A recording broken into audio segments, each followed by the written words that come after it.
Hello, salut les mamans solo. Alors aujourd'hui, on va voir à travers ce podcast par quels moyens changer sa vie concrètement. On va le voir au travers de 5 étapes. Déjà, salut à toi, bienvenue sur cette chaîne. Je suis Leslie et je suis ici parce qu'il me tient à cœur d'aider, de partager avec les mamans solo comme moi. J'ai l'intime conviction et l'expérience qu'à travers 3 dimensions que sont les finances, le bien-être et les enfants, que notre communauté va pouvoir se réaliser, s'épanouir. Alors si tu veux faire partie de cette communauté, je t'invite vivement à activer la cloche des notifications, à t'abonner à la chaîne pour être au courant des prochains podcasts et des prochaines vidéos. Alors par quels moyens changer sa vie concrètement? La toute première étape, la toute première est de faire un bilan de sa vie, un bilan de ce que l'on veut, un bilan de ce que l'on souhaite concrètement et de se fixer des objectifs. Alors, se fixer déjà l'objectif, le rêve, ce que l'on voudrait, et à travers cet objectif, le décliner et se fixer des objectifs. On peut avoir des objectifs concernant justement les 3 dimensions dont je parle dans ces podcasts et dans ces vidéos, que ce soit financièrement, que ce soit notre vie familiale avec les enfants en tant que maman solo, ou que ce soit notre bien-être et notre évolution à nous. Donc on se fixe les objectifs, ce à quoi on prétend, ce à quoi on a envie, et cela permettra déjà d'avoir une vision, de pouvoir poser les mots et de savoir concrètement au fond de soi ce que l'on veut pour pouvoir être déterminé, motivé, puisqu'on est là pour ça, et avancer. La deuxième étape est de plus en plus de fréquenter des personnes qui sont motivées, qui ont des objectifs tout comme nous, et de se séparer des personnes toxiques, des personnes qui sont autour de nous, ou des personnes on en a dans notre entourage, qu'elles soient proches, qu'elles soient de la famille, que ce soit amical, proche ou lointain, peuvent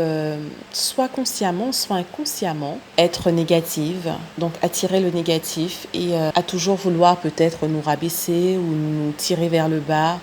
Donc il s'agit de se séparer ou en tout cas de mettre de la distance avec ces personnes et de pouvoir se recentrer sur soi et se fixer, avoir des relations saines et harmonieuses avec les personnes qui ont un mindset qui permet d'avancer, qui ont de l'amour, qui ont du partage et qui ont de la bienveillance, qui ont des objectifs, qui nous encouragent et aussi que nous puissions en retour encourager ces personnes.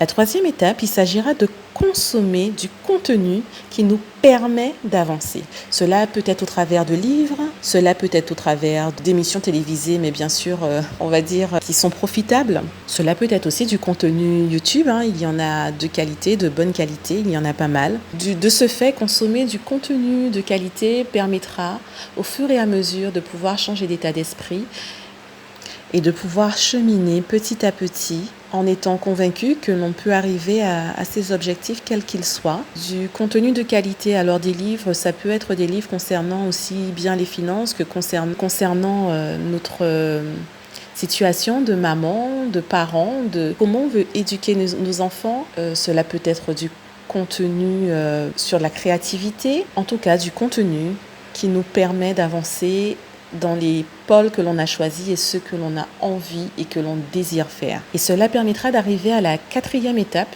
qui est d'augmenter sa valeur. Alors pour augmenter sa valeur, justement, cela va se faire au travers des points que nous venons de citer. Mais aussi, si tu veux augmenter ta valeur, il s'agit de reprendre confiance en toi, de garder confiance en toi et de prendre soin de toi, de t'aimer toi avant tout, toi avant quiconque, de te regarder avec bienveillance et de rester focus sur tes objectifs, sur l'amour que tu portes à toi-même, sur l'amour que tu portes à ton corps, sur l'amour que tu portes à ton esprit, sur l'amour que tu partages avec toi-même.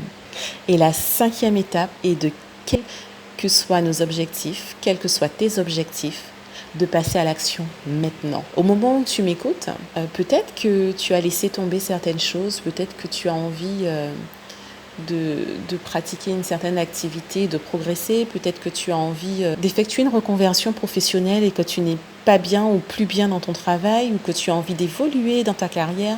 Peut-être que tu as envie d'arranger tes relations avec ton adolescent par exemple et peut-être que tu as envie d'être beaucoup plus créatif dans un certain domaine. Donc il s'agit de passer à l'action maintenant. Une fois que tu as fixé tes objectifs, que tu as consommé du contenu de qualité concernant ces objectifs, que tu as augmenté ta propre valeur, que tu as fait le bilan des personnes que tu fréquentes et que tu as mis un peu de distance, voire beaucoup de distance avec les personnes qui t'empêchent d'avancer, mais il s'agit de passer à l'action et de passer à l'action maintenant.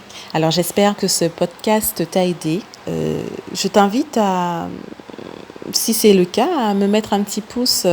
Alors j'espère que ce podcast t'a aidé. Je t'invite du coup à mettre un petit pouce. Ça fait toujours plaisir, bien sûr. Et puis, ça permet aussi à d'autres mamans de pouvoir repérer les podcasts et les vidéos. Et si tu veux faire partie de la communauté, bien sûr, je t'invite à t'abonner à la chaîne pour être au courant des prochaines vidéos ou des prochains podcasts.